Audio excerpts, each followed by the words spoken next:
kita tetap semangat gitu ya. Walaupun mungkin load pekerjaan, load tugas minggu-minggu ini luar biasa banyak gitu ya. Bapak sendiri kewalahan gitu ya. Bimbingan KTTA ada 17 mahasiswa Bapak gitu ya. Alhamdulillah sudah 12 yang masuk ke KTTA-nya. Walaupun yang lengkap baru 7 ya, baru 7. Terus ada juga belum menyampaikan katanya karena kemungkinan karena datanya belum didapatkan. Ngeri juga ya, tinggal besok gitu ya, datanya masih belum dapat gitu. Jadi yang mudah-mudahan di kelas ini nggak mengalami kejadian seperti itu gitu ya. Kasihan gitu ya. KTTA-nya dibatasi bimbingan sampai dengan 1 ya, 14 ya. 14 Mei. Nggak tahu si Prima udah selesai nggak? Kayaknya tampak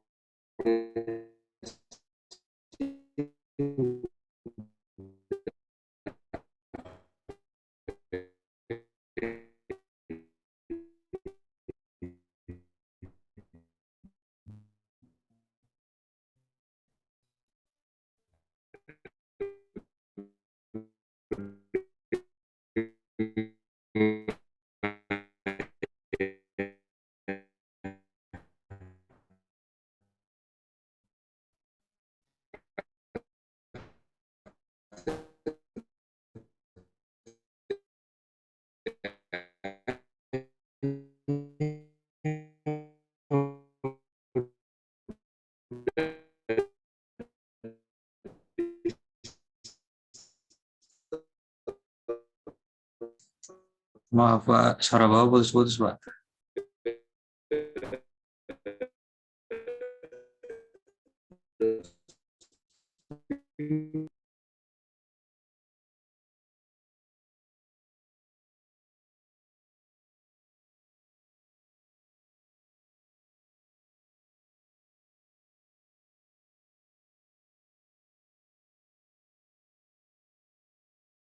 jadi ini tolong anak Bapak dia yang pakai provider yang lain gitu yang lebih stabil mudah-mudahan ya.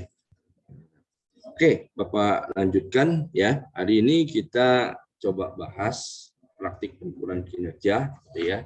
Mungkin nanti kita berbagi gitu ya. Bapak soal nomor 1 sampai 4, nomor 5 sampai 9 nanti Bapak persilakan nanti volunteer gitu ya, sukarelawan yang ingin mencoba membahas ini gitu ya.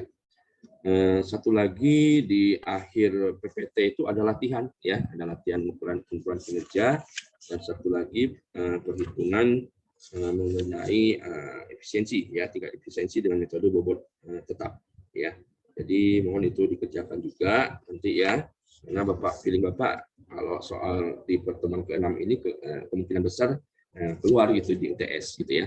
Bapak nggak tahu persis berapa total keseluruhan soal UTS yang diujikan nanti ya, tapi Bapak 2 soal ini kemungkinan besar keluar ya. Bapak kemarin belum sempat ngobrol dengan Pak Pur selaku Dosko Matkul Monef ini.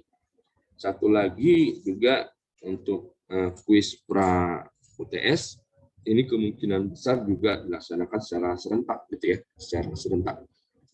Jadi mungkin ngambil hari Sabtu atau hari apa nanti gitu ya. Nah, ini akan diupload di LMS gitu ya. Seperti itu. Oke, kita coba bahas. Mungkin lebih pasnya kita buka Excel-nya aja langsung kali ya, Iqbal ya. Iqbal, suara Bapak sudah agak lumayan jelas?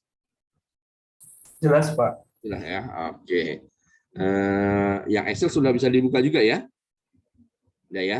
Sudah. Oke. Ini jumlahnya udah berapa, Iqbal? Kalau belum 28 nanti Jumlahnya dikasih kurang tahu 3 orang lagi, Pak. Oh ya, 25 baru ya. Oke, Bapak stop share aja dulu. Kita coba masuk ke yang Excel-nya gitu ya. Anda juga di depan laptop juga tolong dibuka Excel-nya biar kita sama-sama ini gitu ya. Cek gitu ya rumus-rumusnya apakah sudah pas gitu ya. Ini perlu di-share karena yang Excel-nya ini karena untuk membantu Anda gitu ya. Jadi Anda nggak perlu buat rumus-rumus baru lagi gitu ya. Tinggal Anda input aja datanya. Nanti kalau sesuai dengan soal kuis pra UTS ataupun soal UTS gitu ya. Ini akan membantu Anda lebih cepat mengerjakan soal UTS atau soal kuis pra UTS gitu ya. Nah, kuis pra UTS kalau nggak salah cuman waktunya dikasih 30 menit ya. Benar ya? Kalau di belakangnya itu ada kalau nggak salah catatan reminder gitu ya. Nah, kuis pra UTS ada nggak di situ? Rencananya serentak di hari Jumat minggu terakhir. Oh nggak dikasih tahu ya berapa ininya ya.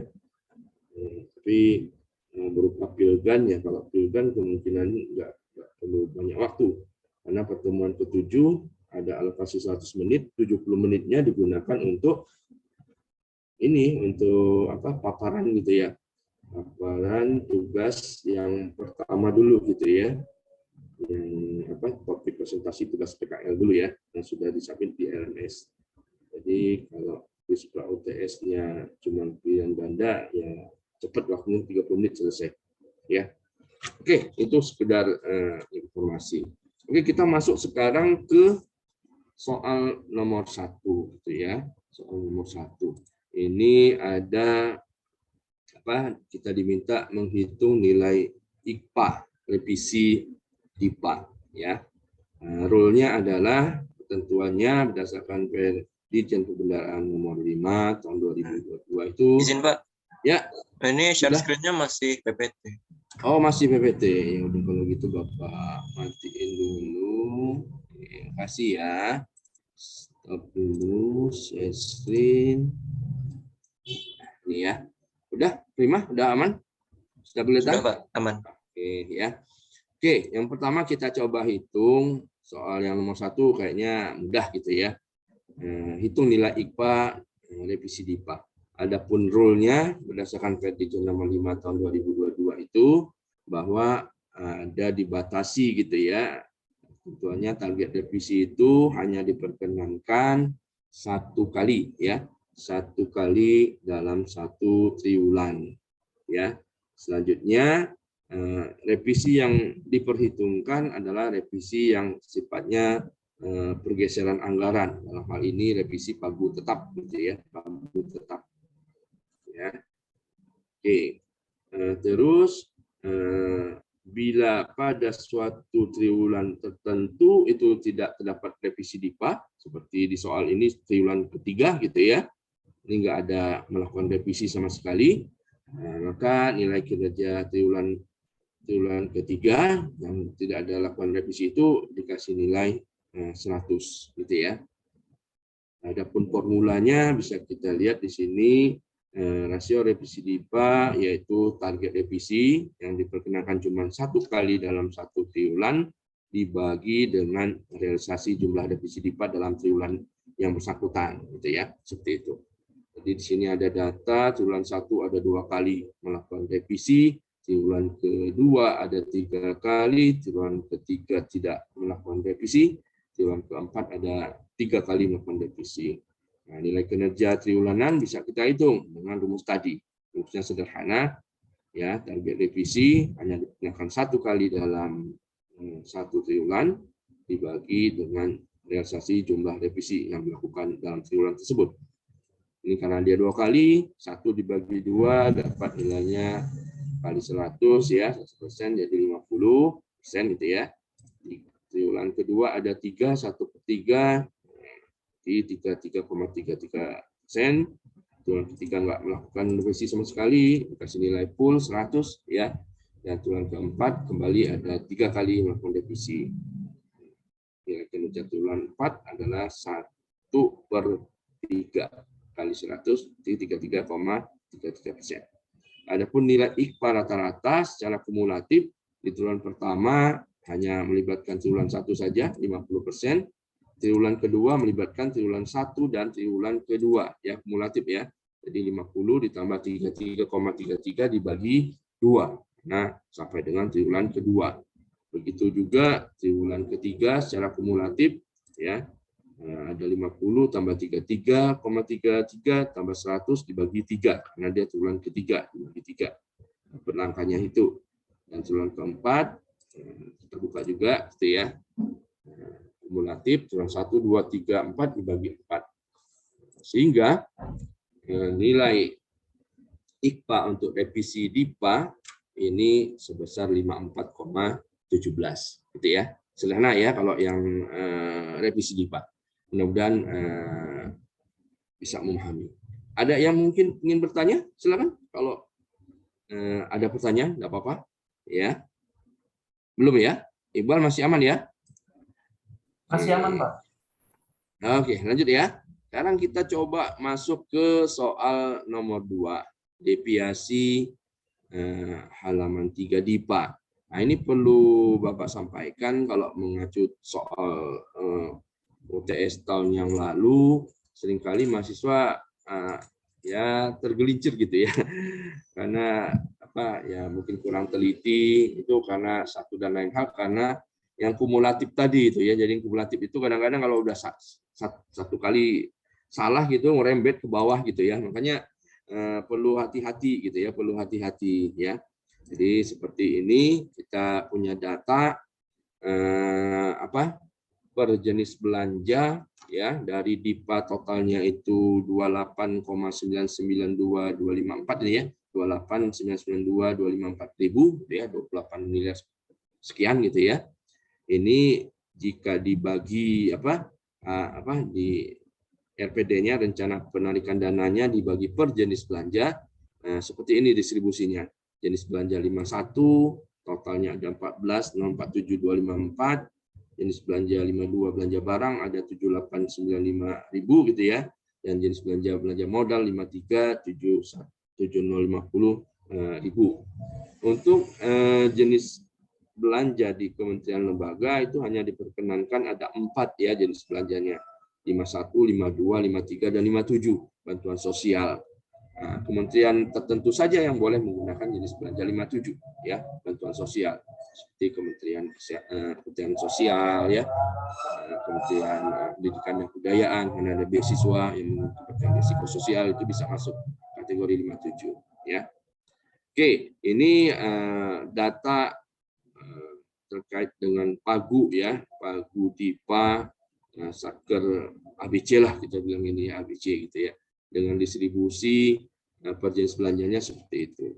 Selanjutnya di sini ada realisasi gitu ya, ada realisasi per jenis belanja per bulan seperti itu. Ini datanya, total keseluruhan realisasinya ada 26.941.691 gitu ya. Dari pagu total 28.992.254 seperti itu ya.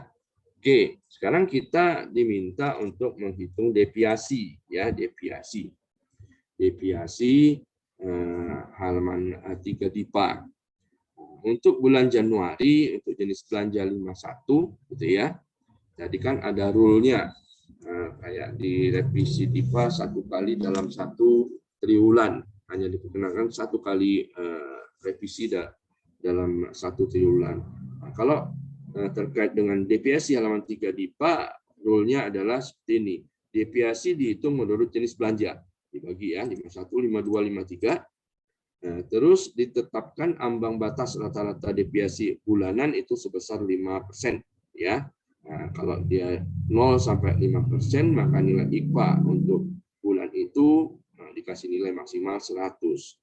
Adapun untuk ambang batas yang maksimalnya deviasi setiap bulan itu sebesar 100 ya, dibatasi hanya 100% gitu ya. Kalau yang perhitungan Dirjen yang lalu ada bisa lebih dari 100%, nah itu dianggap anomali karena nanti akan karena anomali itu ada nilai ekstrim gitu ya. Jadi itu dikurangi dengan cara membatasi batas maksimalnya deviasi setiap bulan hanya sebesar maksimal 100 gitu ya. Oke, sekarang bulan Januari untuk 51. Nah, ini gampang aja, kita tinggal kurangkan saja berapa jumlah pagu dikurangi realisasi terus dibagi dengan pagunya. Nah, setelah kita hitung dapatlah angkanya gitu ya. Nah, dapat 5%. Karena 5% ya. Ya kita nanti akan perhitungkan juga jenis belanja yang lain. Jenis belanja 52 di bulan Januari ini dikasih 0, belum ada rencana penarikan dananya, nggak ada, Pak ya. Seperti itu. maka deviasinya juga ditaruh 0,53. Ini kita tinggal sama dengan 51 tadi, pagu dikurangi realisasi, ya, terus dibagi pagunya lagi. Dapat angka 5%. Selanjutnya, dari 3 jenis belanja tadi, 51, 52, 53, nah, kita hitung, ya, deviasinya dibagi 3, dapatlah angka 5% ditambah 5% dibagi 3, ya, 10%, dapatnya 3,33. Nah, karena rule-nya tadi 0 sampai 5, ya, sen itu masuk, nilai IKPA-nya adalah dikasih maksimal 100, gitu ya. Nah, yang nomor 2 Februari, bulan Februari juga masih 0 sampai 5, maka dikasih nilai 100. Nah, kalau dia lebih dari 5, berlaku rumus 100 dikurangi berapa rata-rata deviasi bulan itu, ya. Seperti bulan Maret, tinggal dikurangin aja. Maksimalnya 100 dikurangi 6,18, dapatlah angkanya berapa itu? 9382, ya. 9382. Begitu seterusnya untuk bulan April, Mei, Juni, Juli. Hati-hati di sini ya, deviasi ngitungnya apa? Dia pas di bulan November saja yang kita perhitungkan. Sedangkan di bulan Desember deviasi tidak kita perhitungkan karena memang biasanya di bulan Desember itu kalau deviasinya juga diperhitungkan, nilainya akan ini ya, akan ya kurang menguntungkan lah ibaratnya untuk si satker gitu ya. Kenapa? Makanya ada di bulan Desember itu ada langkah-langkah akhir tahun anggaran memprediksi bahwa beban load pekerjaan di bulan Desember itu akan besar, seperti perkiraan bahwa kebiasaan jelek kita gitu ya, penyerapan anggaran itu menumpuk di triwulan keempat, Oktober, November, Desember, dan lebih khusus lagi di bulan Desember ya, karena Satker berbondong-bondong untuk mencairkan anggarannya ya. Kalau nggak dicairkan nanti anggarannya hangus gitu ya, seperti itu kan. Jadi akhirnya di bulan Desember tidak diperhitungkan untuk menghitung deviasi ya. Oke, ini jadi dia secara apa, ini 100 ya, terus dihitung hasil akhirnya gitu ya, hasil akhirnya 93,71. Ini merupakan apa, deviasi ya, nilai IPA untuk deviasi. Jadi dia secara stabil juga katanya. Adalah Bapak matiin dulu video Bapak, langsung mati dia.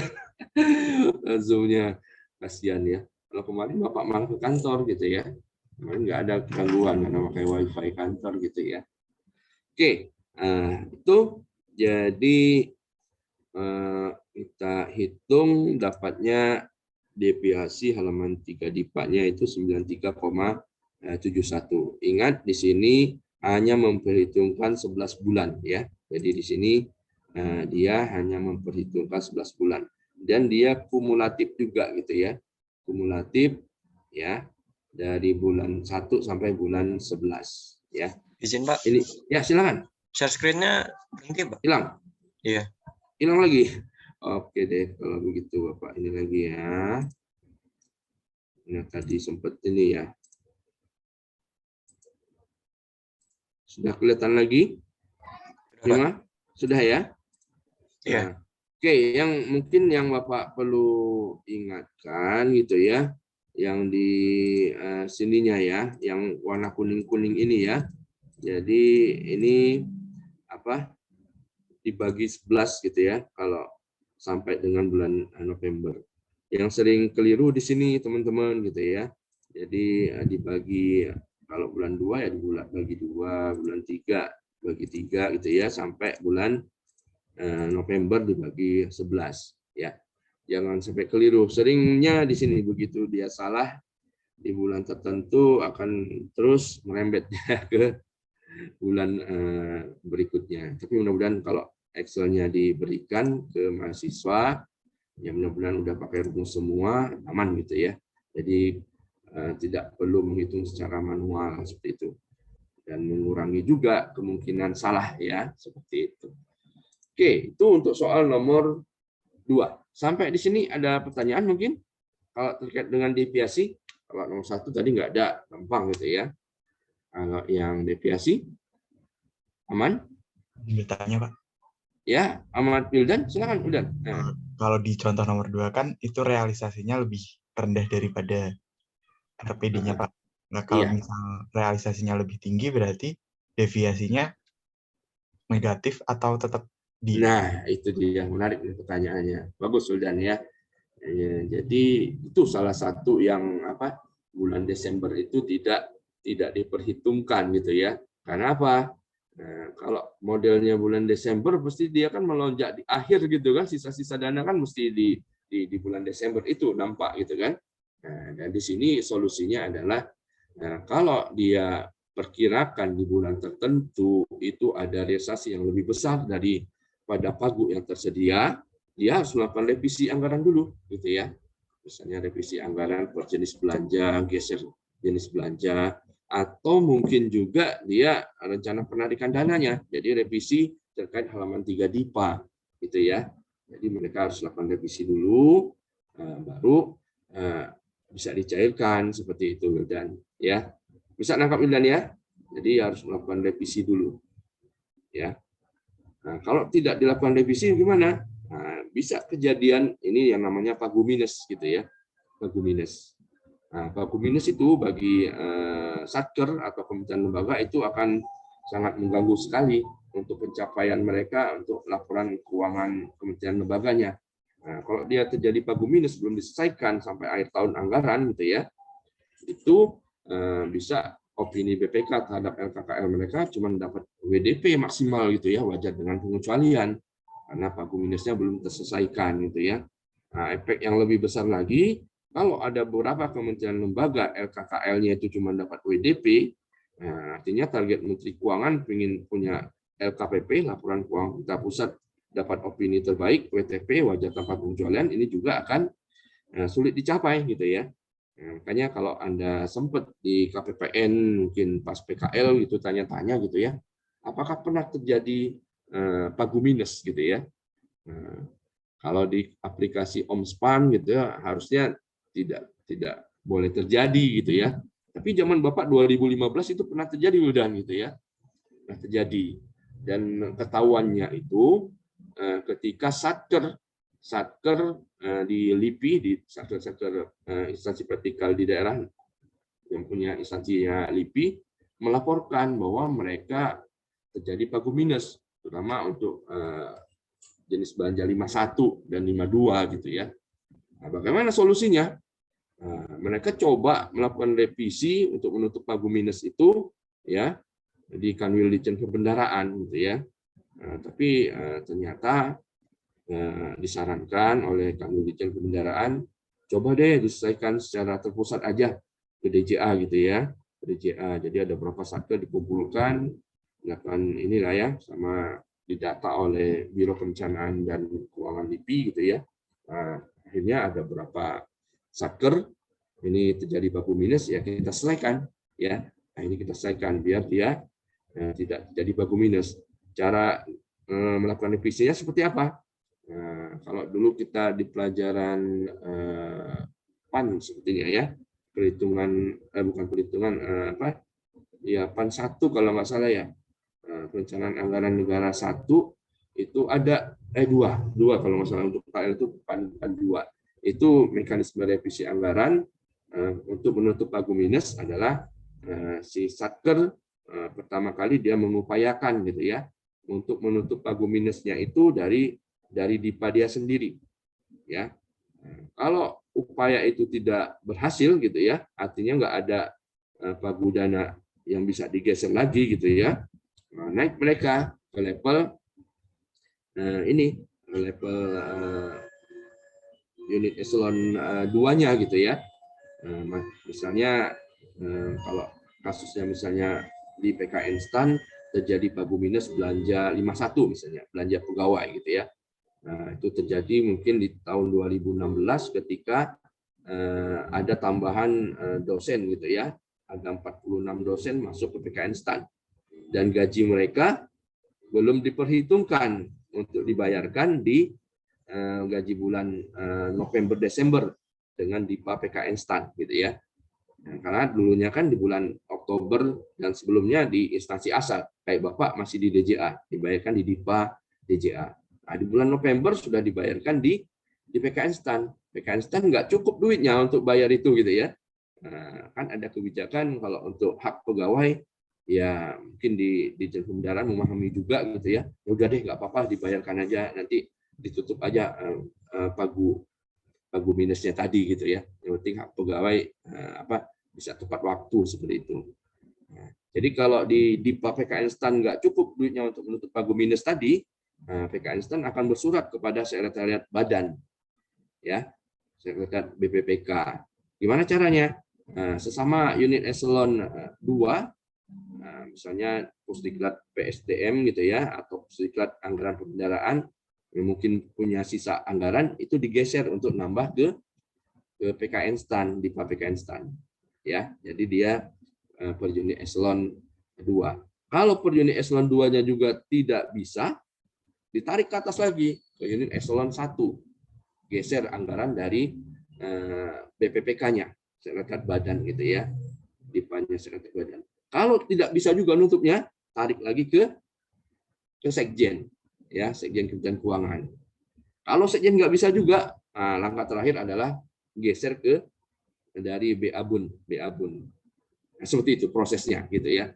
Nah, kalau yang LIPI kemarin itu kita nggak terlalu susah karena sampai di Biro Perencanaan di unit eselon 1-nya gitu ya, LIPI itu udah selesai semua, tinggal digeser, nggak sampai melibatkan ke BA-Bun seperti itu. Itu prosesnya ya. Kira-kira bisa ditangkap Wildan?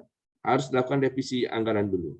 Intinya agar dia tidak terjadi realisasinya lebih besar daripada rencana penarikan dananya per bulannya itu. Bisa nangkap Wildan ya? Bisa Pak, terima kasih. Ya.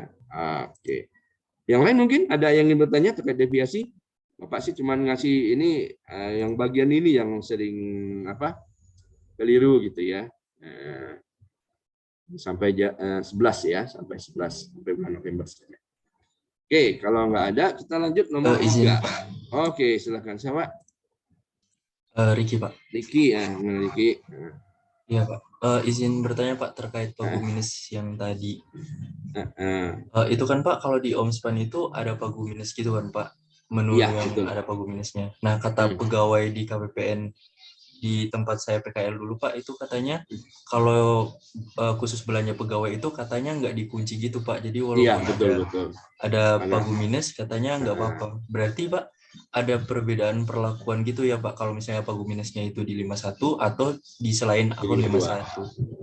Iya, Berarti karena beda tadi ya Pak. perhitungannya kan tadi mendahulukan hak pegawai gitu ya.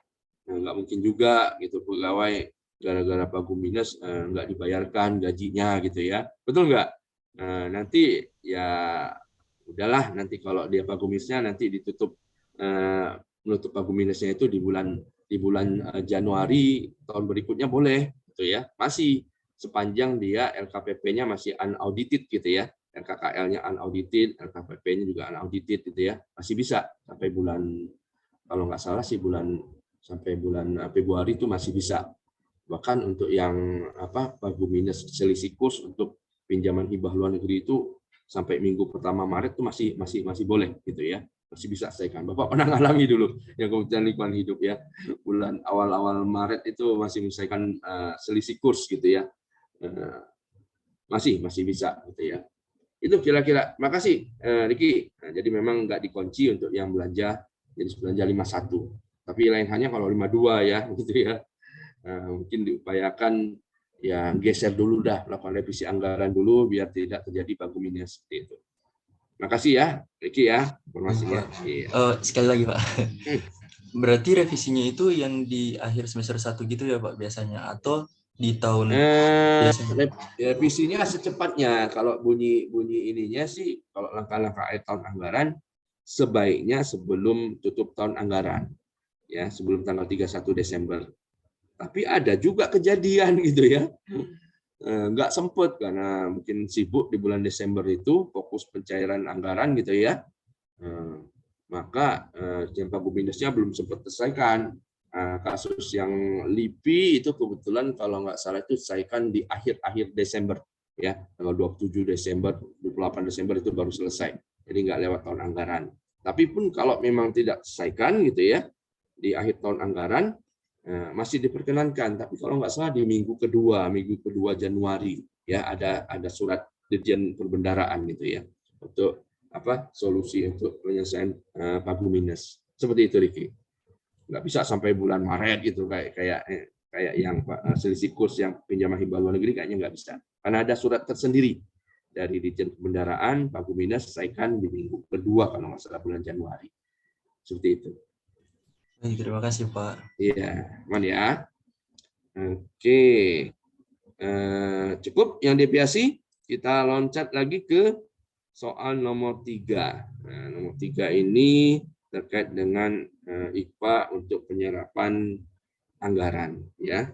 Nah, rule-nya di sini kalau kita baca, ini rule-nya adalah pada masing-masing jenis belanja ini ditetapkan target penyerapan triwulanannya.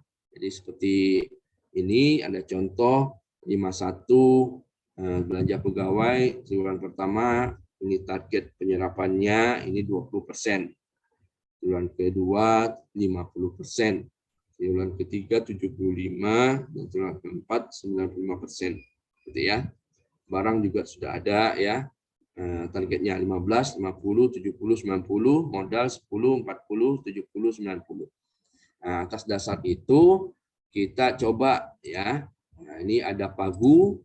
Nah, ini karena dia pakai Excel, Pagu 51 yang di atas ya, yang di atas ini kita pindahkan gitu ya posisinya.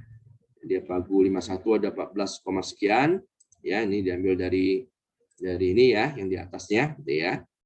Terus 52 juga diambil dari yang atasnya ya, 7895, dan 53 juga seperti itu ya. Total pagunya 28992 ya tadi pagu dipanya. Terus tugas kita adalah menyusun target penyerapan triwulanan gitu ya. Nah, tadi 51 ini ditetapkan triwulan 1 ini targetnya 20%. 0,2 dikali target kali pagu gitu ya. Seperti itu kan? Triwulan kedua dia 0,5, 50% kan? Dikali pagu. Triwulan ketiga begitu 0,75, 75%, dan triwulan keempat ini 95% gitu ya. Seperti itu. 52 juga sama 0,15 ya, atau 15%. 50%, 70%, dan terakhir triwulan 4-nya itu 90% atau 0,9. 53 sama juga, awal-awal agak sedikit ininya ya, daya serap anggarannya cuma 10%, kemudian meningkat 40% di triwulan kedua, naik lagi 70%, 0,7, dan triwulan keempat 90, 0,9.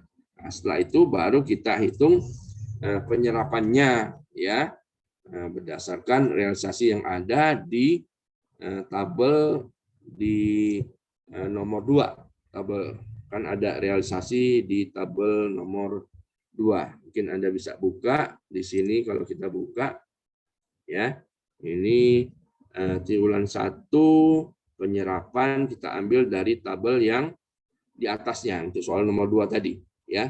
1249, 345, 1451, 845, bulan Februari, bulan Maret 1945, 145.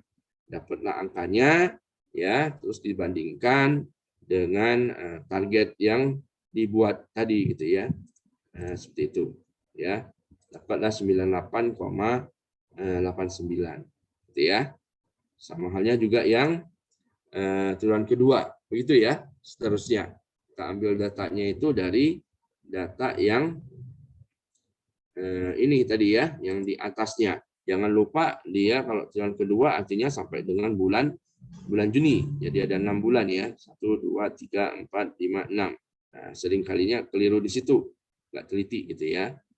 Oke, triwulan ketiga jadi ada 9 gitu ya. Nah, sini kan ada 9.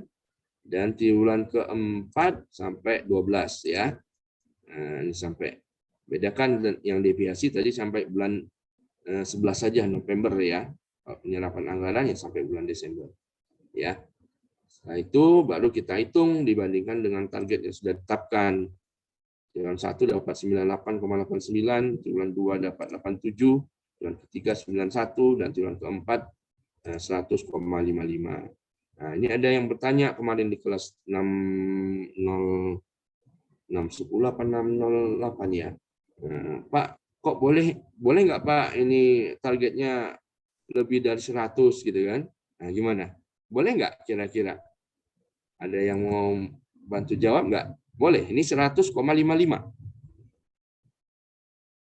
Apa maksimalnya 100? Apa ada batasan? Nilainya berapa? Ada yang mau mencoba?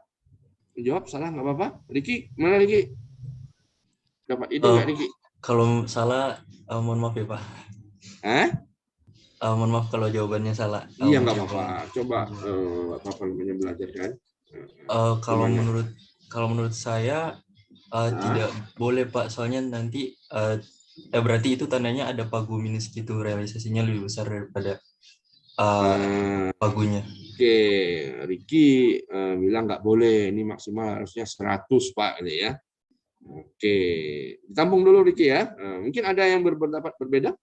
Izin berpendapat Pak. Iya, nggak Bimo gimana Bimo? Boleh. Kalau menurut saya boleh Pak. Boleh. Karena kalau nggak salah nilai IKPA itu sampai 120 Pak. Iya betul itu ya. Jadi maksimalnya itu 120 ya batasannya. Kayak apa untuk yang capaian output gitu ya. Kayak Bapak tahun kemarin diklatnya banyak tahun kemarin. Nah, di realisasi ini kinerja Bapak gitu ya.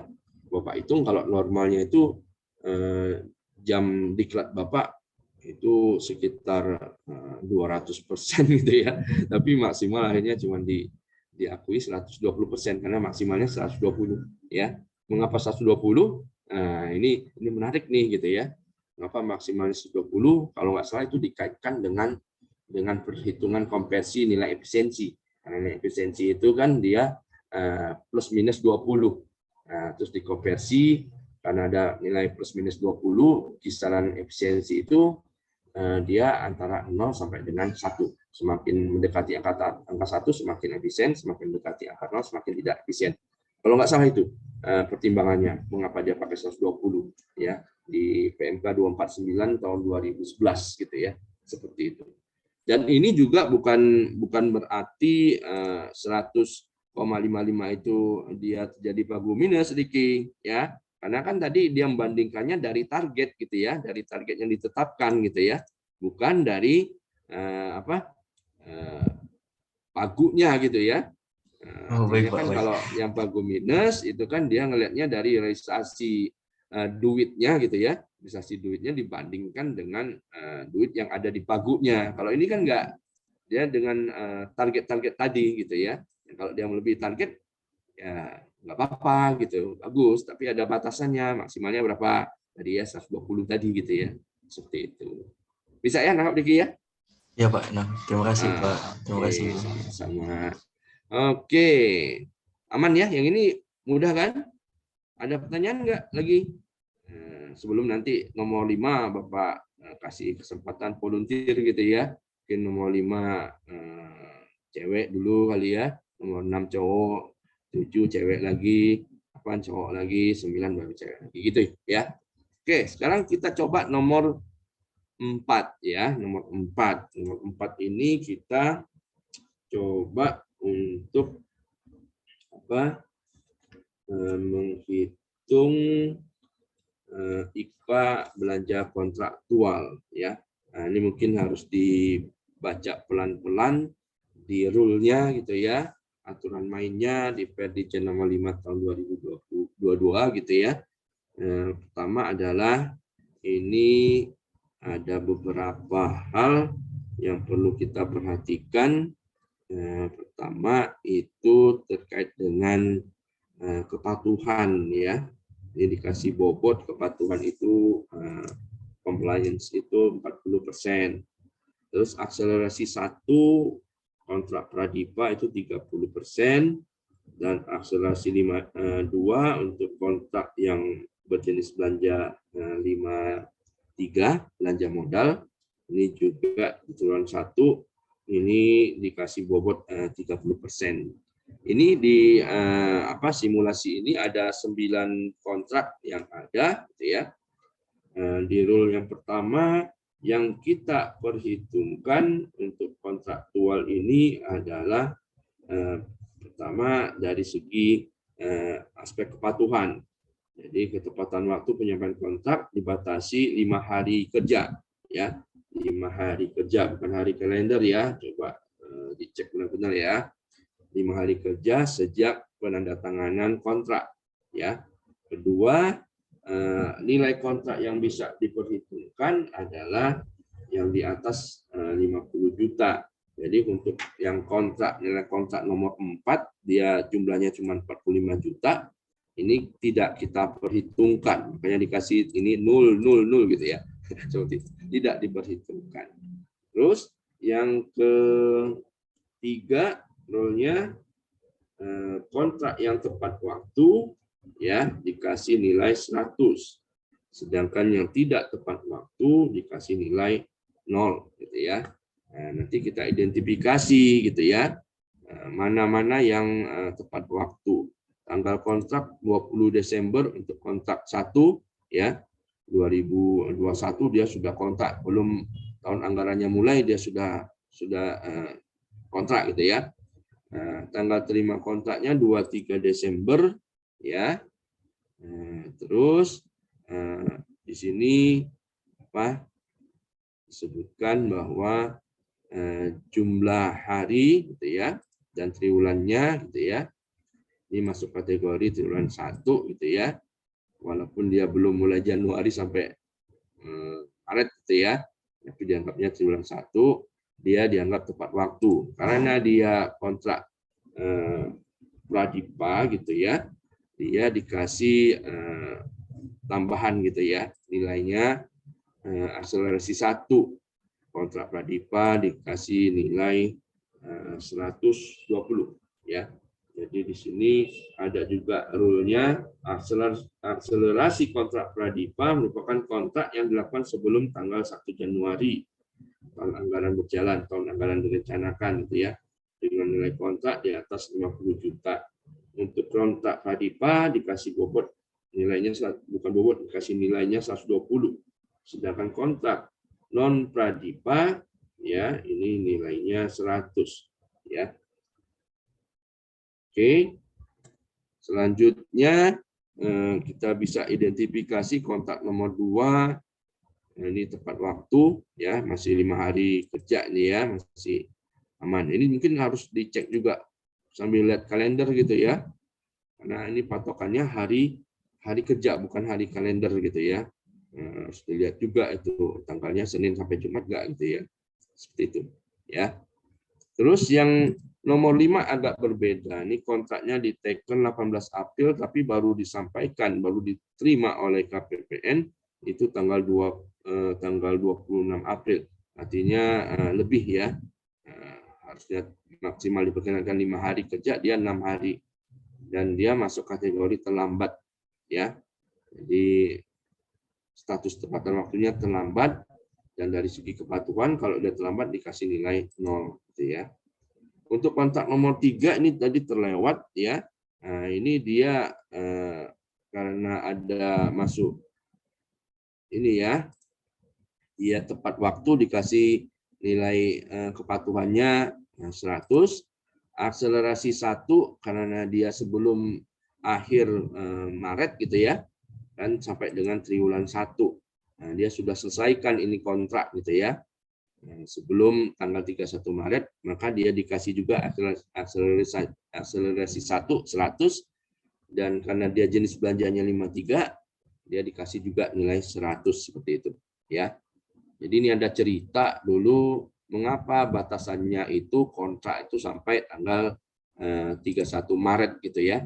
Ini sebenarnya hasil kajian dari UKP 4, unit kerja presiden ya, yang kala itu di zaman Pak SBY diketuai oleh Pak ini ya, Kuntoro Mangkusubroto. Jadi kajian yang dilakukan UKP 4 ini mengapa terjadi bottleneck gitu ya, ada penumpukan atau penyerapan anggaran di triwulan keempat gitu ya, karena ternyata penyebabnya adalah kontraknya itu ya, kontrak ditandatangani terlambat, akhirnya merembet gitu ya sampai ke pencairan dananya, pencairan anggarannya.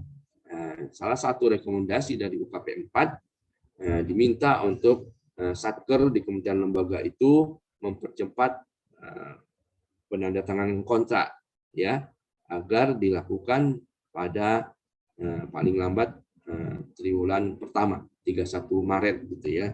Nah, seperti itu cerita awalnya ya. Dan sekarang ternyata rekomendasi itu benar-benar dilaksanakan gitu ya. Diminta, bahkan sekarang ada langkah maju lagi. Kontrak bisa dilakukan, kontrak pradipa tadi gitu ya, sebelum tahun anggarannya mulai ya, itu bisa melakukan kontrak. Apa alasannya?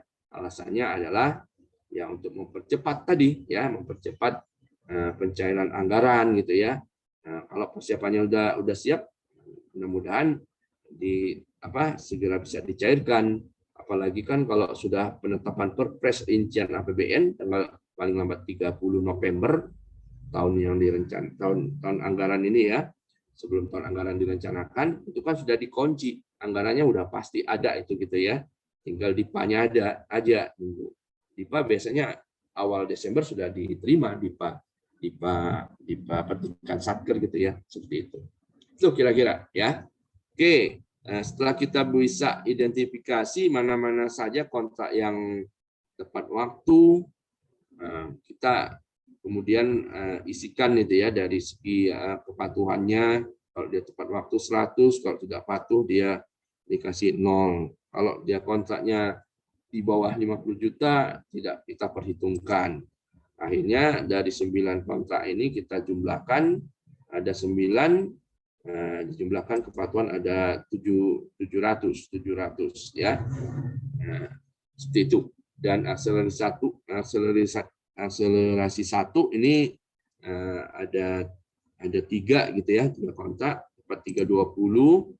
Akselerasi 2 untuk kontrak berjenis belanja modal 53 ya, disampaikan sampai dengan triwulan 1, ini juga ada 2 gitu ya. Dapat total 170. Kemudian jumlahnya tinggal kita bagi gitu ya.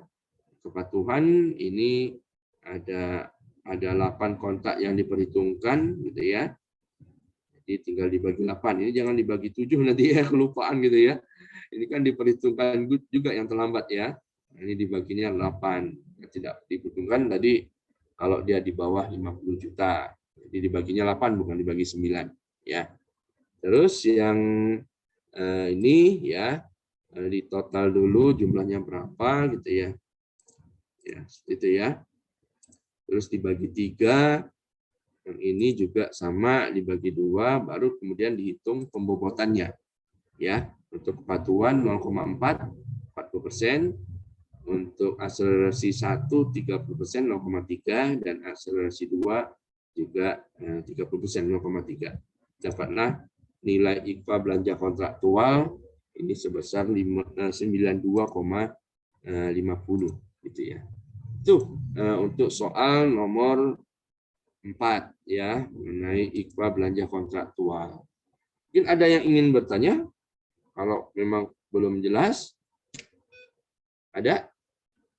Izin bertanya, Pak. Ya, gimana? Di sini itu maksud tepat waktu itu berarti penyelesaiannya itu di antara tanggal kontrak sama tanggal terima ya, Pak? Yang mana? Tanggal? Misal kalau tepat waktu itu berarti tanggal penyelesaiannya itu di antara tanggal kontrak sama tanggal terima. Gitu ya atau enggak? Coba. Kalau Bapak sih nganggapnya itu tanggal ini tanggal terima KPPN ini, tanggal diterima di KPPN gitu ya. Jadi tanggal taken kontrak gitu ya, dengan tanggal diterima itu patokan kita untuk menghitung jumlah harinya, bukan dari tanggal penyelesaian. Tanggal kontrak, tanggal taken kontrak kan, 23 dengan 20 kan 3, betul ya? Nah, ini sambil lihat ini juga, lihat kalender, betul nggak ininya apa? Cek itu tanggal 20 sampai 23 itu hari kerja semua nggak? Coba dilihat di kalender. Silakan coba dilihat-lihat, mungkin di laptopnya bisa kelihatan kali ya. Ini kan asumsi kita nih di bulan 2021 nih kan. Coba dilihat di kalender apa di sini ya, Bapak lihat dulu ya. Kalender laptop ya. Bulan berapa tuh? Kalendernya. Ya, hitungannya itu apa? Bulan.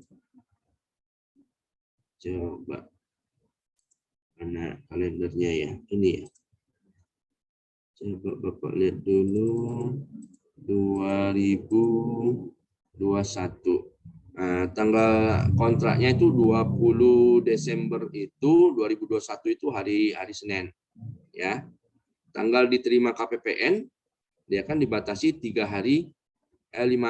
hari kerja kan. Nah, kebetulan kan tadi tanggal kontrak ditekannya itu tanggal 20 Desember 2021 itu hari Senin. Jadi Senin, Selasa, Rabu, Kamis. Nah, tanggal 23 itu hari kerja.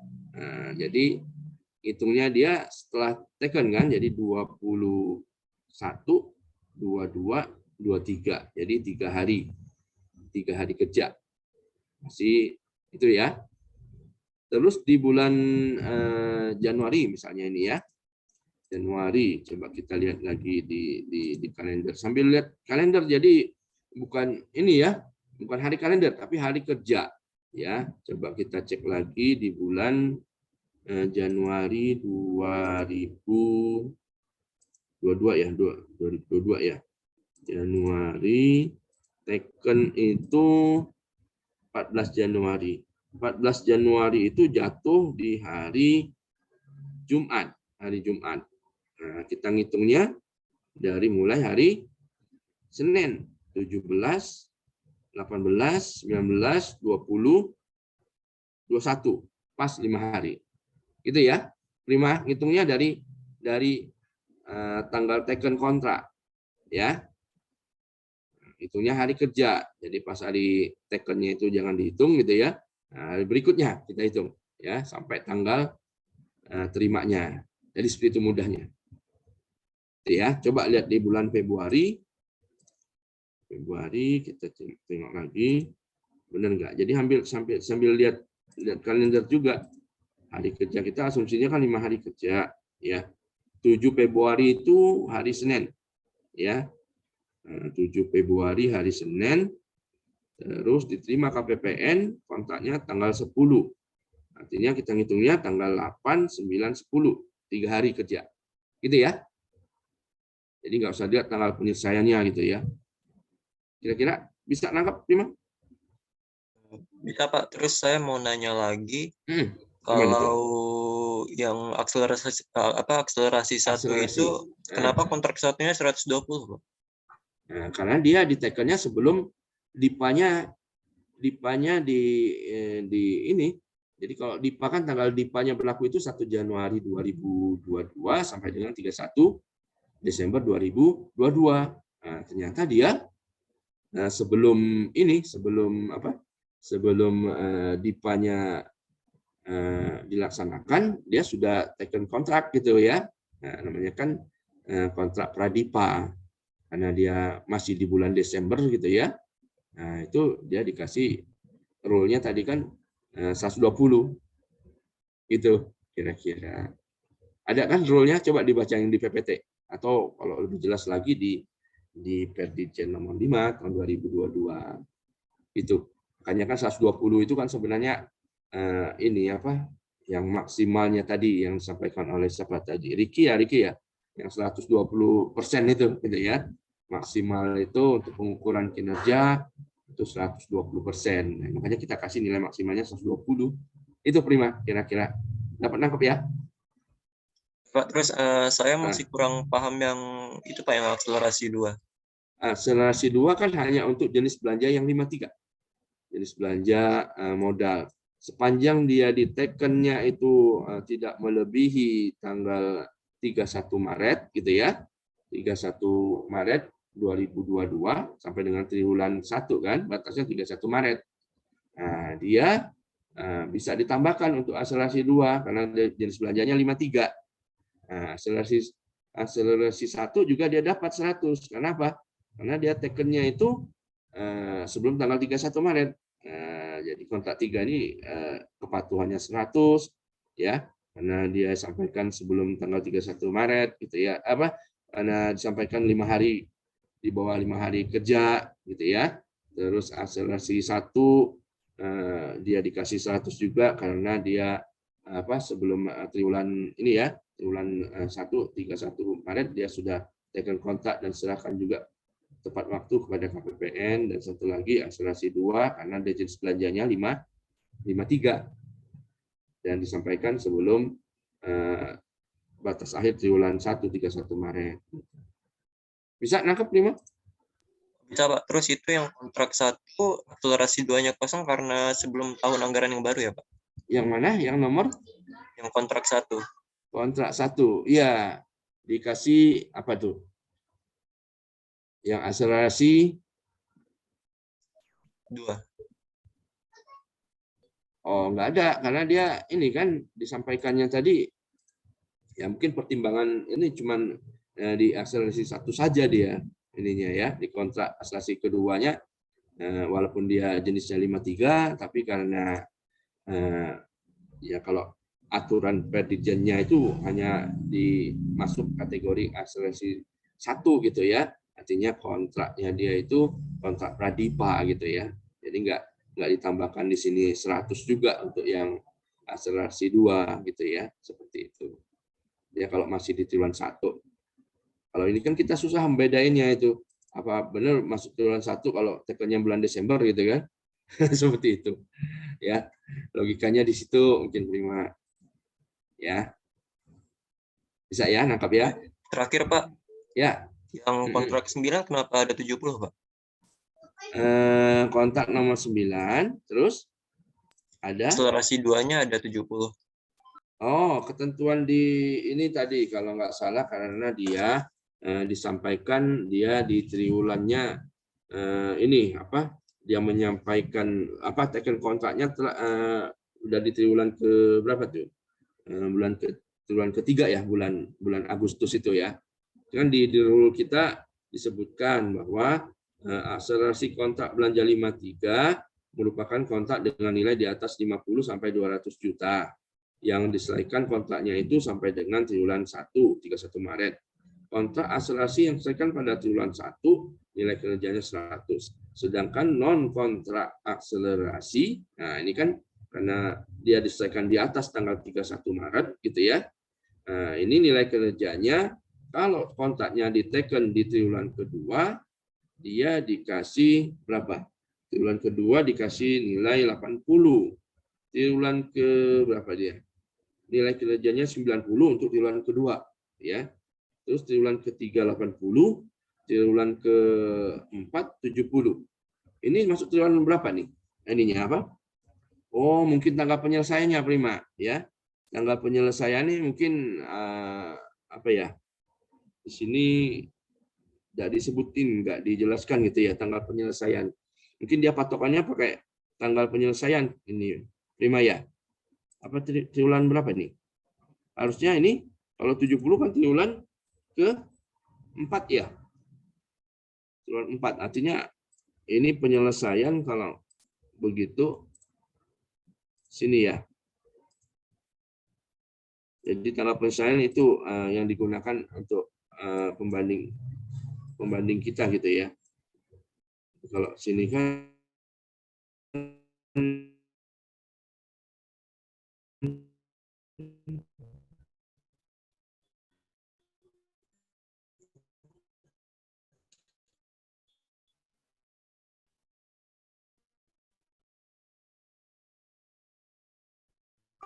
kalau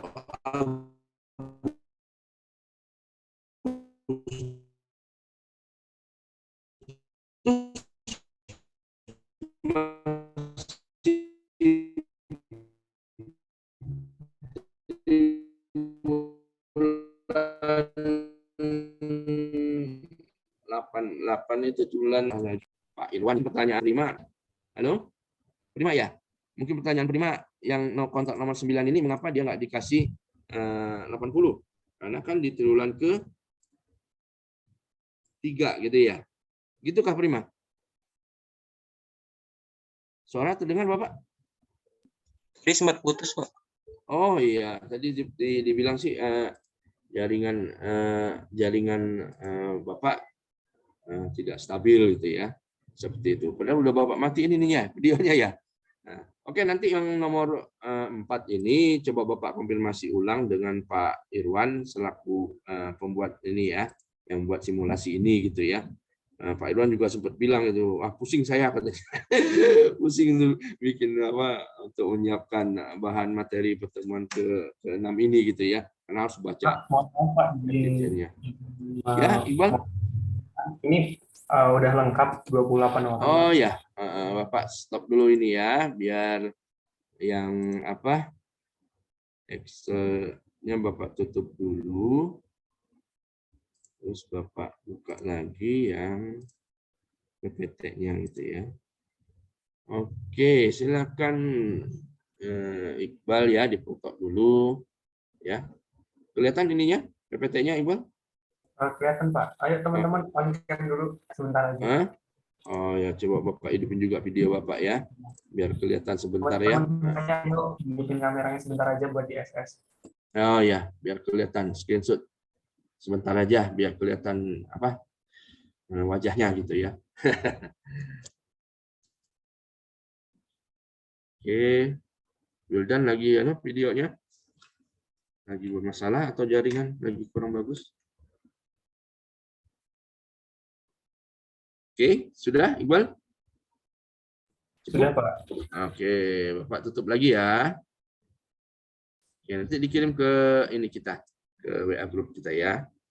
Oke, nanti mungkin Bapak tanyakan nanti ke Pak Irwan langsung mengapa tidak diisi 80 ya, Prima ya. Prima, pertanyaannya itu ya, mengapa bukan 80 gitu ya, tapi 70 yang kontrak nomor 9 untuk akselerasi. Betul. Enggak, Pak. Prima? Saya tadi bingungnya itu kenapa ada 70, sedangkan itu kan udah selesai, udah di atas 3 gitu. Kalau emang itu ada nilainya, yang lain kenapa nggak ada gitu, Pak? Yang di atasnya itu. Oh, mengapa ada tambahan 70 gitu? Harusnya. Oke. Mungkin saya tangkap. Tapi ada rule di situ. Akselerasi kontrak belanja 53 yang di poin di PPT kita gitu ya. Mungkin yang apa? Bapak stop dulu, Bapak buka yang ini. Pak, mohon izin Pak, saya bisa bantu dulu. Oh ya, gimana Iqbal? Terima kasih udah bantu klarifikasi. Kalau buat akselerasi 2 ini dia khusus untuk yang akun 53. Yang nilai transaksinya antara 50 sampai dengan 200 juta. Jadi kalau misalnya dia di luar akun, iya, ini 150 ataupun dia akun 53 yang nilai transaksinya di luar 50 sampai dengan 200 juta, dia tidak ada nilainya. Seperti itu, Pak. Yang di sini cuma 150 ya. Kalau di rule-nya itu nilainya di atas 50 sampai 200 juta yang diselesaikan sampai dengan triwulan 1 31 Maret gitu ya. Terus untuk yang di bawah gimana? Kontrak akselerasi yang diselesaikan pada triwulan 1 nilai kerjanya 100, sedangkan non kontrak akselerasi. Nah, ini enggak masuk non kontrak akselerasi apa? Bukan, coba Iqbal, yang 70 ini gimana ceritanya? Oke. Sepertinya Eh. kita harus lihat peraturan terbarunya juga sih Pak, biar Oh, yang bisa Dirjen nomor 5 ya. ketentuan ini benar apa enggak gitu Pak. Coba ya, nanti kita cek ulang sama-sama gitu ya. Biar nanti pas pelaksanaan UTS kita udah clear semua gitu ya. Nah, seperti itu. Oke, makasih Prima udah mengingatkan gitu ya. Mengapa kok ini, kalau Bapak sih lihat tadi, Bapak kira nilai kontraknya ini ya. Ternyata kontraknya memang kisaran 50 sampai 200 itu ya. Terus kok dicantumkan 70 gitu ya. Apakah ini termasuk yang akselerasi gitu ya? Kalau Prima bilang nggak usah gitu ya, nggak masuk gitu ya. Itu Prima ya? 70-nya dihilangkan gitu. Tadi sepemahaman saya gitu, Pak. Oh, oke, nggak apa-apa, nanti Bapak klarifikasi ya dengan Pak Irwan ya, sama dosennya juga sekalian ya, biar nggak bingung mahasiswa nanti malah bikin ini ya, bikin bingung. Oke, Bapak tutup dulu. Sekarang Bapak ingin coba berbagi gitu ya. Kita coba kasih kesempatan share screen untuk yang sukarelawan gitu ya. Nomor 5 siapa yang mau coba? Sambil Bapak ngupload ke portal akademik gitu ya, bukti pembelajaran kita. Nomor 5 itu terkait dengan penyelesaian tagihan ya, IKFA penyelesaian tagihan. Ada volunteer cewek yang mau? Siapa?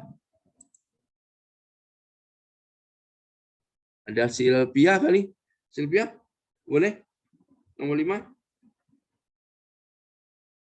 Sylvia Endang? Lolita ada? Jaringan gimana? Sylvia, boleh respon? Nggak ada Sylvia. Kalau nggak ada Sylvia, Citra mungkin? Sylvia ada? Suara Bapak putus-putus ya? Aman, Ya, Pak. Prima. Hah? Putus-putus? Aman.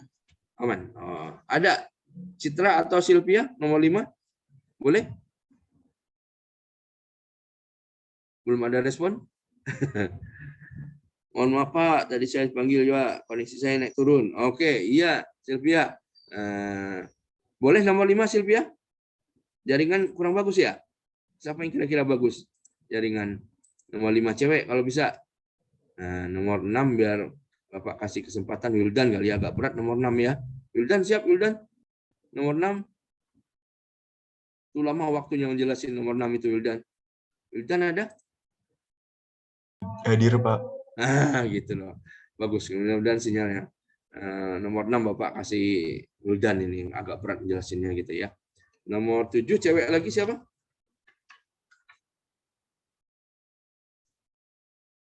Bella? Siap Bella? Nomor 7? Mudah kan itu? Saya coba dulu, Pak. Ya, Bella nomor 7. Oke. Nomor 8 Bayuan ada Bayuan? Mana nih Bayuan? Nggak ada suaranya. Nomor 8 ya, Bayuan? Bayuan boleh merespon? Mana dia? Ditinggalin, jangan Bapak ngomong sendiri. Si Bayuan ini. Aduh, dia bingung kali Bapak deadline. KTTA-nya harus masuk hari ini ya. Bilang begitu.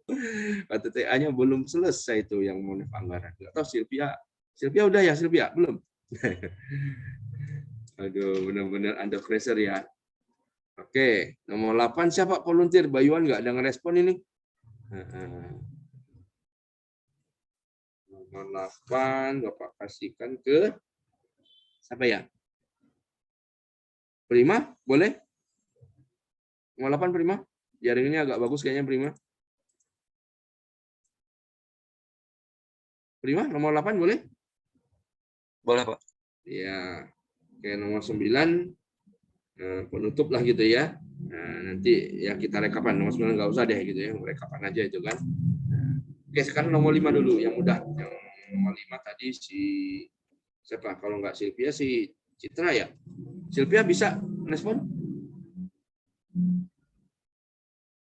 Kayaknya di chat bilangnya koneksinya naik turun gitu ya. Oke, siapa nih?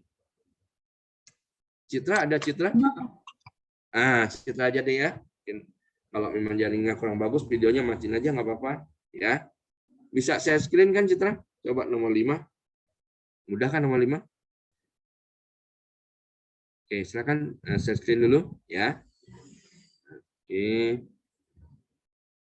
Bapak sudah terlihat ya Pak? Iya, sudah. Nomor 15, soalnya dari 14 SPMLS kontraktual dan belanja pegawai, 7 diantara disampaikan 10 hari setelah SPMLS disampaikan 14 hari setelah kontrak dan sisanya disampaikan setelah lebih dari 17 hari. Hitunglah nilai IPA untuk penyelesaian tagihan. Nah, di sini kan ada rumus rasio tepat waktu itu adalah jumlah tagihan 17 hari kerja dibagi dengan jumlah SPMLS kontraktual. Nah, untuk jumlah tagihan yang 17 hari kerja itu ada 12 dari yang kontraktual non belanja pegawai yang 7 diantaranya disampaikan 10 hari setelah kontrak dan 5 yang disampaikan setelah 14 hari setelah kontrak. Jadi ada 12. Terus dibagi dengan jumlah SPMLS kontraktualnya yaitu 14.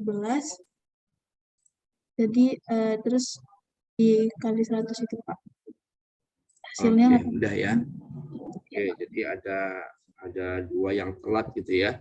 Dari 14, jadi tinggal 12. 12 dibagi 14 kali 100 dapat 85,71. Oke, betul ya. Jawaban dari Citra. Nah, sekarang kita lanjut ke nomor 7 dulu. Nomor 6 biar Wildan baca dulu deh. Wildan kasihan. Nomor 7 tadi Bapak minta sama siapa tadi? Saya Pak. Bella ya? Bella. Silakan Bella. Saya screen Bella ya. Ya, nomor 7, halnya sepanjang triwulan 4 tahun 2022 diterbitkan sejumlah 114 SPOD atas SPM yang disampaikan Satker ABC, di mana sebanyak 4 SPM disampaikan dengan terlebih dahulu mendapatkan dispensasi SPM dari DJPB. Hitunglah nilai IKPA untuk dispensasi penyampaian SPM. Rumus rasio dispensasi SPM ialah jumlah SPM dispensasi per jumlah SPM triwulan 4 dikali 1000. SPM dispensasi tadi ada 4 dan jumlah keseluruhan SPM triwulan keempat ada 114. Maka 4 dibagi 114 dikalikan 1000 didapatkan hasil 35,088. Dilihat dari kategori nilai dispensasi nilai 35,088 ada pada poin paling terakhir, poin kelima, yaitu mendapat nilai 80. Oke, dia kategori yang terakhir ya, nilai paling kecil gitu ya, di atas 5 ya, ini per mil gitu ya, artinya dia masuk penilaiannya cuma 80 ya. Jadi semakin banyak dispensasi penyampaian SPM, semakin kecil nilai yang diperoleh gitu ya. Kalau tidak melakukan tidak ada dispensasi SPM, nilainya full 100 gitu ya, seperti itu. Oke, lanjut tadi Prima ya, nomor 8 Prima ya. Ya, Pak. Oke, silakan Prima share-screen dulu ya.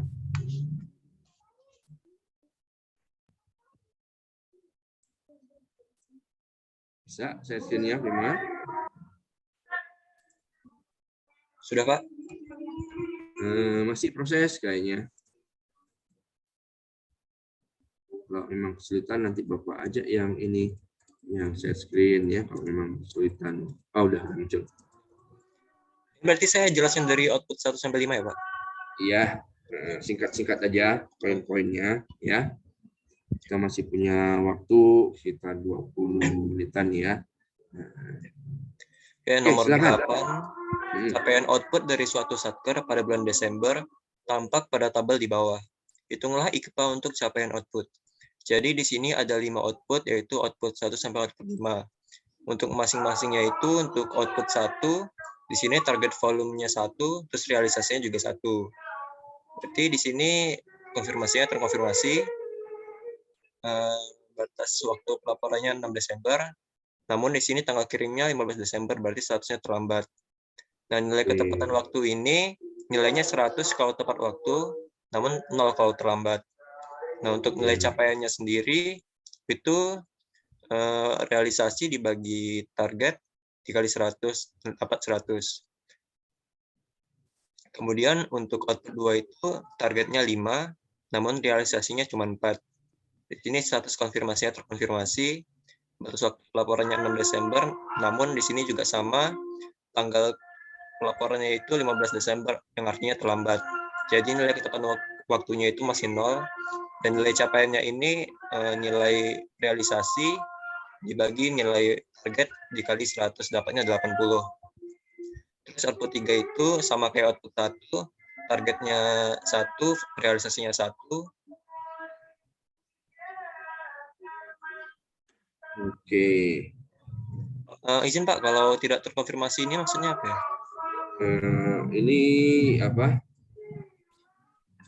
Status konfirmasi, terkonfirmasi. Oke, ini realisasi. Ini biasanya di aplikasi ini apa? Di aplikasi apa? Kalau di Dirjen Anggaran kita punya aplikasi apa? Monef Anggaran Smart itu ya. Nah, di situ biasanya kalau si KL-nya itu atau satkernya itu dia akan diminta melakukan input realisasi. Nah, kadang-kala si satker ini nakal gitu ya. Belum ada realisasi, ngaku-ngakunya sudah realisasi gitu ya. Makanya kita harus lakukan yang namanya kalau kita bilang istilahnya coklit, pencocokan dan penelitian gitu ya. Jadi kita nggak boleh terlalu percaya juga dari aplikasi yang apa yang sudah ada. Boleh jadi si satkernya nakal gitu, belum ada realisasi, tapi ternyata dia ngaku-ngaku sudah realisasi. Makanya perlu ada verifikasi juga nih, gitu ya. Makanya di KPPN itu dia secara berkala akan melakukan rekon gitu ya, rekonsiliasi. Betul nggak si satker itu apa dalam mengisikannya itu udah betul? Oh jangan-jangan cuman asal isi saja gitu ya. Nah, disitulah baru di pertemuan rekonsiliasi tadi bisa terkonfirmasi apakah dia pengisian outputnya tadi sudah betul atau ngarang-ngarang aja gitu. Itu kira-kira yang dimaksud terkonfirmasi atau tidak terkonfirmasi. Bisa ya nangkap ya? Siapa? Oke. Baik, saya lanjut. Di sini status konfirmasinya tidak terkonfirmasi. Batas pelaporannya masih 6 Desember. Di sini tanggal kirimnya waktu karena 1 Desember. Nilai ketepatan waktunya 100, namun di sini nilai capaiannya 0 karena capaiannya itu tidak terkonfirmasi. Kemudian output 4, targetnya 30, realisasinya 28. Di sini terkonfirmasi, namun tanggal kirimnya di sini 1 Desember sebelum batas waktu jadi tepat waktu. Nilai ketepatan waktunya 100 dan nilai capaiannya itu 28 dibagi 30 dikali 100 hasilnya 93,33. Yang terakhir, output 5 itu targetnya 1, realisasinya 1, statusnya terkonfirmasi, tanggal kirimnya tepat waktu sebelum 6 Desember. Oleh karena itu, nilai ketepatan waktunya 100, dan nilai capaiannya 1 dibagi 1 dikali 100, hasilnya 100. Nah, nilai ketepatan waktu ini di total jadi 300, karena ada 5 output dibagi 5 jadi 60. Untuk nilai capaiannya ini ditambah semua, totalnya 373,33 dibagi 5 karena 5 output jadi 74,67. Di sini bobotnya nilai ketepatan waktu 30%, nilai capaiannya 70%. Jadi nilai IKPA-nya 60 dikali 30% ditambah 74,67 dikali 70% sama dengan 70,27. 70,27. Makasih Prima ya. Oke, jelas ya. Nomor 8. Juga terakhir ini yang agak berat. Wildan, mana Wildan? Boleh share screen Wildan nomor 6 ya. Nah, kalau nomor 9 tinggal rekapan saja gitu ya. Mudah-mudahan cukup waktunya ini. Tinggal ya 10 menit lagi lah, lebih dikit lah ya. Nah, Wildan, coba share screen nomor 6. Nanti ya, kita bisa saling konfirmasi juga gitu ya. Nah, ini agak berat, ini memang nomor 6 ini. Bapak juga khawatir ini kalau soalnya ini ya mudah-mudahan lebih sederhana gitu ya soal di UTS. Kalau banyak seperti ini ya lumayan juga nih. Oke, silakan Wildan. Izin mencoba, Pak. Iya, silakan Wildan. Yang nomor 6 terkait pengelolaan UP dan TUP, perhitungan IPA-nya terdiri dari 3 perhitungan. Yang pertama ketepatan waktu, yang ini habis itu yang kedua ada persentase nilai GUP yang disebulankan. Dibulankan, ya. Terus yang ketiga ada setoran setoran TUP, terkait setoran TUP yang ada dalam setahun tersebut. Untuk yang pertama terkait ketepatan waktu memiliki bobot 50%. Di sini disajikan jenis transaksi UP atau GUP atau TUP-nya, itu disajikan tanggalnya. Nah, di sini terkait ketepatan waktu, pelaporan GUP atau PTUP harus dilakukan dalam 1 bulan. Terkait GUP yang pertama, itu dilakukan 3 Februari dari 2 Maret atas UP tanggal 3 Februari, 27 hari. Karena kurang dari sebulan, maka tepat waktu statusnya. Untuk GUP selanjutnya, dari 1 April dikurangi tanggal GUP sebelumnya, yaitu 2 Maret, 30 hari, karena masih dalam 1 bulan, sehingga terhitung tepat waktu. Untuk selanjutnya, terkait PTUP, di sini PTUP yang pertama belum dihitungkan karena masih belum habis, maka langsung ke PTUP selanjutnya terhadap TUP tanggal 8 April, maka dihitung 28 April atas TUP 8 April. Itu 20 hari, karena masih dalam 1 bulan, maka tepat waktu. Nah, untuk GUP yang bulan April, atas GUP ini dikurangin ini 19 hari, jadi tepat waktu. Terus selanjutnya ada GUP bulan Mei,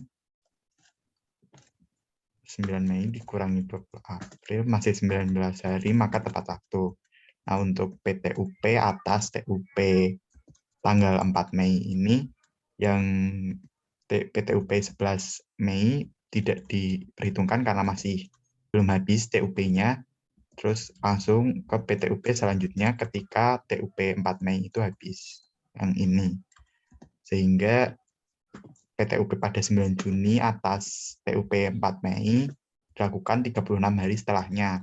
Maka karena lebih dari sebulan, maka terlambat. Sehingga dikalkulasikan total SPM GU yang tepat waktu ada 1, 2, 3, 4, 5. Yang GUP tepat waktu itu ada 5, terus PTUP tepat waktunya 1, yang saja, yang PTUP yang kedua terlambat sehingga hanya dihitung 1. Penalti jadi ya. Penalti PTUP terlambat 1, kan, minus 1. Oke. Yang penaltinya saya agak kurang paham, Pak. Iya, karena kan tadi SPM-nya totalnya kan GUP sama PTUP itu ada 7. Betul kan? Nah, ada 7, terus 5-nya tepat waktu, GUP normal gitu ya. Nah, PTUP tepat waktu, PTUP-nya kan ada 2 tuh. Nah, satunya tepat waktu, satunya molor gitu ya. Yang tanggal berapa itu PTUP yang terakhir 9 Juni itu 36 hari itu kan. Nah, itu kan rule-nya adalah dalam waktu 1 bulan dia harus pengesahan ini tambah uang persediaannya, ternyata dia molor gitu ya. Makanya dia masuk kategori terlambat dan dikasih penalti gitu ya. Ada 1 yang kena penalti minus 1, jadi seperti itu. Itu kira-kira ya. Dan mohon maaf, lanjut Wildan, mungkin kalau yang minus-minus tadi tahu nggak Wildan? Kayak minus-minus ada outstanding itu artinya dia GU uang persediaan dia itu normalnya, kalau GU normalnya itu uang persediaannya 1260. 1260 kan nanti kalau dia melakukan ganti uang persediaan secara otomatis dia ada uang persediaannya jadi kembali lagi revolving lagi jadi 1260 gitu ya. Seperti itu kan revolving batasannya. Kalau yang GU itu kan di atas 50% udah bisa GUP kan. Kalau yang TUP, nah ini kan tambah uang persediaan, dia ada 2 kali, ada 500.000 gitu ya, 2,5 miliar gitu ya. Yang TUP pertama, TUP yang kedua itu ada 3 miliar gitu ya. Nah, ternyata atas di tanggal TUP yang pertama itu disahkannya itu tanggal 14 April pengesahan, cuman pengesahannya itu masih ada selisih tuh gitu ya. Ada selisih pengesahannya berapa? 1.393.325 harusnya kan dari 2.500 2,5 miliar itu dikurangi 1,393 sekian itu dapatnya kan 1106675 gitu ya. Nah, ternyata kan ada selisih itu sebesar 2-275. Nah, itu akan diperhitungkan nanti ke setoran TUP-nya. Dia masih kurang. Dia harusnya kan ini setorannya ngepas gitu ya. Ternyata mungkin ada satu dan lain hal, ada tagihan yang dicoret gitu ya di pengesahan tambah uang persediaannya dicoret sebesar 275.000 gitu ya. Nah, itu nanti di akhir itu harusnya TUP-nya harus disetorkan juga ke kas negara sebelum batas akhir ini ya 31 Desember 2022 seperti itu keterangannya. Setoran TUP itu seperti itu, Ahmad Wildan. Bisa ya, teman-teman juga bisa mengikuti ya. Mengapa kok ada minus 275, minus 87. Nah, yang minus 87 ini didapat dari dia TUP-nya 3 miliar gitu ya. 3 miliar baru dia disahkan pengesahan atas tambahan uang persediaannya 1965532 gitu ya. Nah, ini sisanya 1034 dia sudah setorkan gitu ya sebesar 381 gitu ya 1034381 ada selisih 87.000 yang belum disetor. Akhirnya dia ngepek ke sini ke setoran TUP yang belum disetorkan gitu ya. Ini akan menjadi pengurang gitu ya. Menjadi pengurang untuk komponen hitungan setoran TUP yang masih gantung gitu, belum selesai gitu ya, seperti itu. Bisa kira-kira ya? Lanjut mungkin hitungan yang ini agak berat mungkin si Wildan presentasi GUP di sebulan kan bisa dibantu nggak? 58,99, 54,82 dapatnya dari mana gitu? Izin mencoba Pak. Yang persen GUP disebulankan itu dihitung di setiap transaksi GUP itu dihitung. Nah, sama dihitung dulu terkait persen GUP biasanya. Biasa, oke. Terus nilai total GU pada tanggal tersebut dibagi outstanding UP pada sehingga dapat 56,89. Karena selisih hari pelakuan GUP-nya ini dilakukan selama 27 hari, sedangkan seharusnya normalnya GU-nya sebulannya itu 28, maka dibuat persen sebulankan dengan rumus 28 jumlah hari yang sebelumnya dibagi 27 dikali persentase GUP normalnya. Oke, dapat 58,99. Oke, bisa ya, nangkep ya, pelan-pelan memang harus bacanya. Cuman kemarin pertanyaannya kok minus-minus itu apa Pak maksudnya ya? Teman-teman pada bingung gitu di kelas 610 sama 608 gitu ya.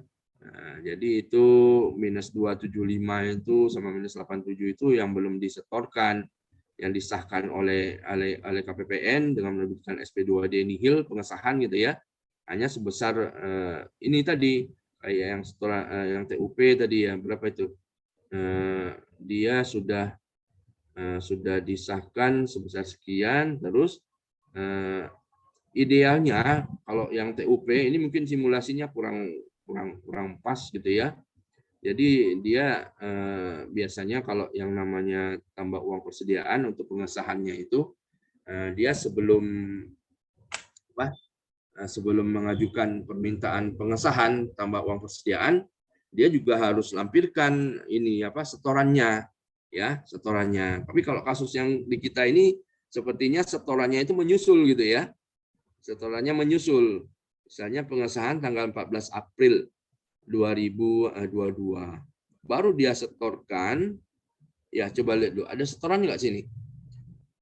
setoran TUP-nya ini baru berapa nih? 1106400 ya. Coba kalau ditambahin 1106400 tambah 1393325 berapa tuh? Ya. Ya masih ada selisih kan 275 tadi ya. Coba dilihat.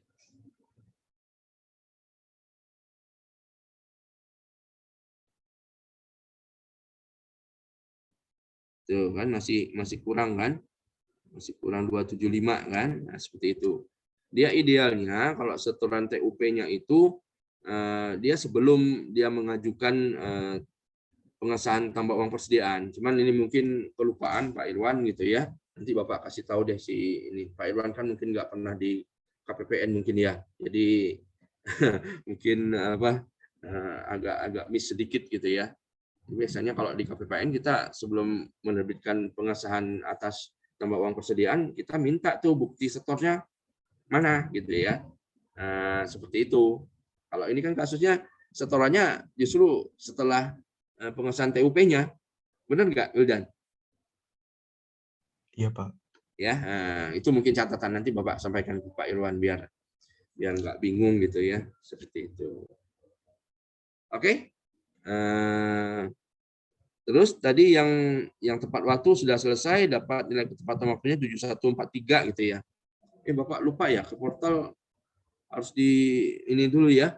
Oke, izin dulu ke portal, mau tutup ini dulu biar dia nggak teriak ininya apa alarmnya gitu ya.